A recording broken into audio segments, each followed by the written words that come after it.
বিসমিল্লাহির রহমানির রহিম। পরিবেশনায় ও পরিচালনায় দিক দিগন্ত। কারো কোনো মাতব্বরি করা চলবে না, এরকম নেতায় দুনিয়াতে আছে। আমাদের দেশ অবশ্য আলহামদুলিল্লাহ নাই, এখানেও আছে না সভ্য না, কিন্তু এই এলাকাতে নাই, আমাদের বগুড়া আছে। আল্লাহ বলছেন দেখেন, ওয়াইয়াকাদুল্লাযীনা কাফারু লাইযলিকুনাকা বিআবসারিহিম লাম্মা সামিউয যিকরা ওয়া ইয়াকুলুনা ইন্নাহু লামাজনুন ওয়া মা হুয়া ইল্লা যিকরুল লিল আলামিন। যেরকম আল্লাহু আকবার। হে রাসূল, তুমি যখন তাদেরকে কোরআন শোনাও, মানে কোরআনের আলোচনা যখন করো, যারা শোনে তারা হলো আবু জেহেলের গ্রুপের লোক। কারা? আবু জেহেল ছিল সেই সময় মক্কার সরকার প্রধান। কি ছিল যখন মক্কা একটা সরকার ছিল না, যদিও মক্কা অনেক বড় একটা এলাকা সহ, সেখানে একটা সরকার ছিল। ওই সরকারের নাম হলো আবু জেহেল। কিন্তু ওর নাম কি আবু জেহেল? নামটা ছিল ভালো, কিন্তু ভালো লোকগুলা যখন খারাপ কাজ করে তখন খারাপ নামেই ডাকা লাগে। কি কন?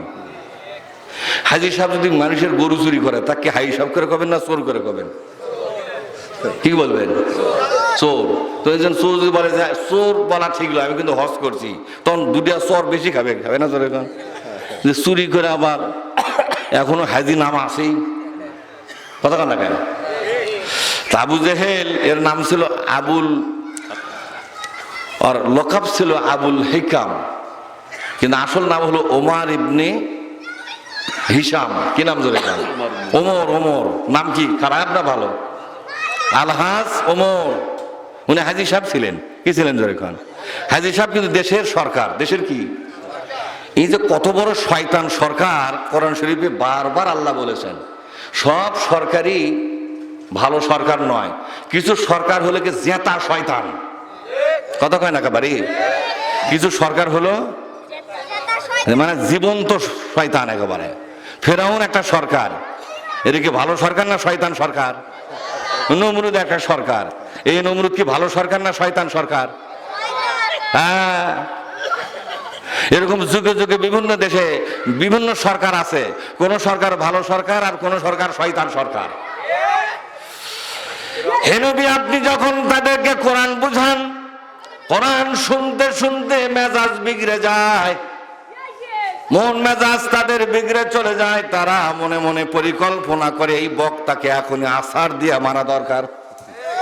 এই দেখেন, লা ইযলিকুনাকা বিআবসারিহিম লাম্মা সামিউয যিকরা। সামিউ মানে শুনে, শোনার পরে। হে নবী, আপনি যখন কোরআন শোনান, ওরা যখন শোনে, শোনার পরে ওরা শুনতে শুনতেই মনে করে এই বক্তাকে এখনই আছাড় দিয়ে মারা দরকার। তো যারা এই চিন্তা করে তারা কোন গ্রুপের লোক? কোন গ্রুপের লোক? নমরুদ গ্রুপের, ফেরাউন গ্রুপের, আবু জেহেল গ্রুপের। ঠিক না বা ঠিক? তো ওগুলা তো মরে গেছে, এরকম লোক কি এখনো আছে? তাহলে আবু জেহেল মরে গেলেও কিছু লোক জ্বর মধ্যে ধুয়ে গেছে। কথা কয় না বাড়ি?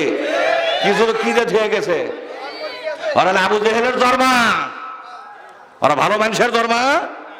কোরআন শোনার পরে মেজাজ বিগড়ে যাবে কে? তুমি কেনটা মুসলমান?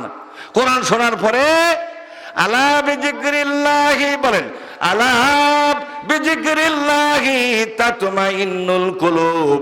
আল্লাহর কোরআন শোনার পরে মানুষের অন্তরাত্মা প্রশান্তি লাভ করে। এরা মুসলমান, যারা ইমানদার, ইমানদারদের অন্তর প্রশান্তি লাভ করে কোরআন শোনার পরে। আর আবু জেহেল গ্রুপের লোকেরা কোরআন শোনার পরে কোরআনের বক্তাকে হত্যা করতে চায়। এরকম লোক এই বাংলাদেশে আছে না নাই? যেরকম। সুতরাং তোমরা আবু জেহেলের গ্রুপ, তোমরাও এই দেশে আসো, আমরাও মুহাম্মদ ইসলামের গ্রুপের লোক, আমরাও আছি। কোনো টাইম দেব না আমরা, পারলে তোরাও চেষ্টা কর, আমরাও আছি। কথা ঠিক না? বাড়ি করে এই পৃথিবী আবু জেহেলকে আল্লাহ লেখা দেয়নি। কি কন আপনারা? কিন্তু আবু জেহেল মার্কা নেতারা মনে করে দেশটা আমার বাপ দাদার সম্পত্তি। সেদিন বগুড়ার এক নেতা বলতেছে, হুজুর এদেশে ইসলাম কায়েম করবার চান করছে। হ্যাঁ, তাহলে অন্য দেশত যান, একটা দেশের নাম কইলো। আমি বললাম সে দেশত যাবো, এই দেশ কার? কইছে দেশ কার জানেন না? আমি বললাম কোরআন পড়ে দেখলাম বাংলাদেশের মালিক হচ্ছে আল্লাহ, সেটা আল্লাহ বলে দিচ্ছে। বাংলাদেশের মালিক কে? যাই মালিক তাই আমাকে বলছে আন আকিমুদ্দিনা, আমার যে যে দেশ আছে সেই দেশে কোরআন কায়েম করো। এই যে মালিক, সে মালিকই কোরআনের আবাদ করতে বলছে। তো করছে, আপনি জানেন এই দেশটা আমরা শক্তি দিয়া, রক্ত দিয়া, এক সাগর না মহাসাগর রক্ত দিয়া আমরা দেশটা ছিনে লিয়েছি। আমি কার কাছ থেকে? তাহলে তোমরা যখন দেশ কারিয়ালাও তখন আল্লাহ তোমাদের হাত থেকে দেশ রক্ষা করবে পারেনি নাকি? দেশ কারিয়ালাও আর ভাগ করো, মালিক কে আছে? যেরকম কে আছে? গোটা পৃথিবীর মালিক আল্লাহ। তুমি তোমার নিজের স্বার্থে টুকরা টুকরা করবে, সেটা তোমার বিষয়, কিন্তু আল্লাহর মালিকানা শেষ হবে? কথা কয় না বাড়ি। এই বাংলাদেশের মালিক যে আল্লাহ, এই মালিকানা শেষ হবে? কেউ যদি বলে আমরাই মালিক, তাহলে বুঝতে হবে এই লোক আর মুসলমান নাই। কথা ঠিক না? ঠিক। একে নতুন করে তওবা করে মুসলমান হতে হবে। তোমার জানাজা হতে পারে, মুসলিম কায়দায় কবর হতে পারে, কিন্তু আল্লাহ কোরআন সাক্ষী, আল্লাহ সাক্ষী, নবী সাক্ষী, ওলামা হাজরাত সাক্ষী, অবশ্যই তোমরা মুসলমান থেকে খারিজ হয়ে গেছো। দেশের মালিকানা দাবি করো কোন আত্মালে? দেশের মালিকই তো আল্লাহ। কথা ঠিক না? কি কথা কই রে? এ দেশত বলে কোরআন চালু করা যাবে না? তোর বাপের দেশ। কথা কান না? সে সেন্টু মার্কা একটা নেতা 5 হাত চিপি দিলে মুখ দিয়ে মায়ের দুধ বার হবে।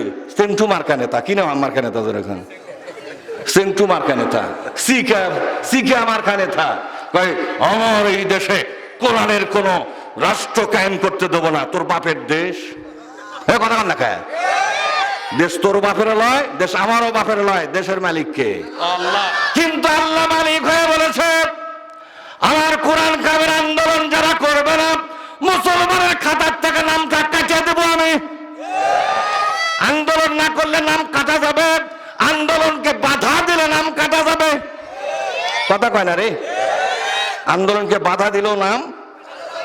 সুতরাং কোরআন শোনার পরে যদি মনে করেন মেজাজটা গরম হচ্ছে, আপনি নিজেই বুঝে পারবেন আপনি কোন গ্রুপের লোক। কোরআন শুনতেছেন না? কোরআন মেজাজটা গরম হচ্ছে না ঠান্ডা হচ্ছে? আল্লাহ বলছে ঠান্ডা হবে, আস্তে আস্তে গরম মেজাজটা কি হবে? ঠান্ডা হবে। তাহলে বুঝতে হবে এই লোকটা ইমানদার গ্রুপের লোক। আর যদি মেজাজটা আস্তে আস্তে ঠান্ডা ছিল, কিন্তু আলোচনা শুনতে শুনতে মেজাজটা কি হয়ে গেছে? মুরব্বী কি হয়ে গেছে মেজাজ? আপনারা গরম কর না কি কন? গরম। আচ্ছা, আমার বাড়ি বগুড়া, আপনারা পাবনার মানুষ, বুঝছেন না? অনেক ভাষায় গোলমাল হয়ে যেতে পারে, ঠিক না?